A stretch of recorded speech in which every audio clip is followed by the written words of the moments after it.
Hello నమస్తే, నేను journalist YNR. TDP అధినేత చంద్రబాబు నాయుడు గారు తన శపథాన్ని నెరవేర్చుకున్నారు. ఆయన 2 ఏళ్ల క్రితం అసెంబ్లీలో ఓ శపథం చేశారు.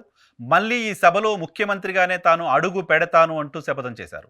సో అప్పుడు తన భార్య పైన అసెంబ్లీలో కొంతమంది వైఎస్ఆర్ కాంగ్రెస్ పార్టీకి సంబంధించిన వాళ్ళు కొన్ని అసభ్యకరమైన మాటలు మాట్లాడారు అంటూ ఆవేదనతో సభ నుంచి బయటకొచ్చారు. సభ నుంచి బయటకొచ్చిన సందర్భంలో చెప్పిన మాట, ఇది కౌరవ సభగా మారిపోయింది.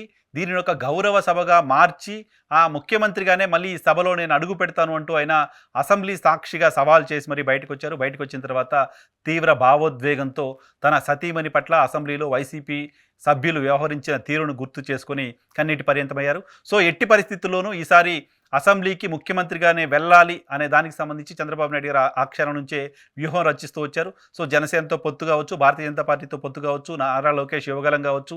సో తన సతీమణి చంద్రబాబు నాయుడు గారు అరెస్ట్ అయిన సందర్భంగా తన సతీమణితో రాష్ట్ర వ్యాప్తంగా పర్యటనలు చేయించడం కావచ్చు. సో మొత్తం కుటుంబం, అలాగే పార్టీలు, జాతీయ పార్టీ వీళ్ళందరినీ ఒక్క తాటిపైకి తీసుకొచ్చి జగన్మోహన్ రెడ్డి పైన ఒక రాజకీయ యుద్ధం ఆల్మోస్ట్ ఆయన చేశారని భావించవచ్చు.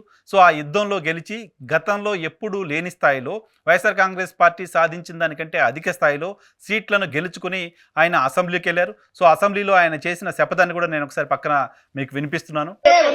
ముఖ్యమంత్రి ఈ హౌస్ వస్తాను తప్ప అదర్వైజ్ నాకు రాజకీయాల అవసరం లేదు. ఇది గౌరవ సభ కాదు.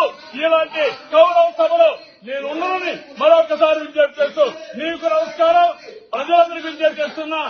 నా అవమానం మీరందరూ రెండు మనసుతో ఆశీర్వించమని కోరుతూ అందరికీ నమస్కారం.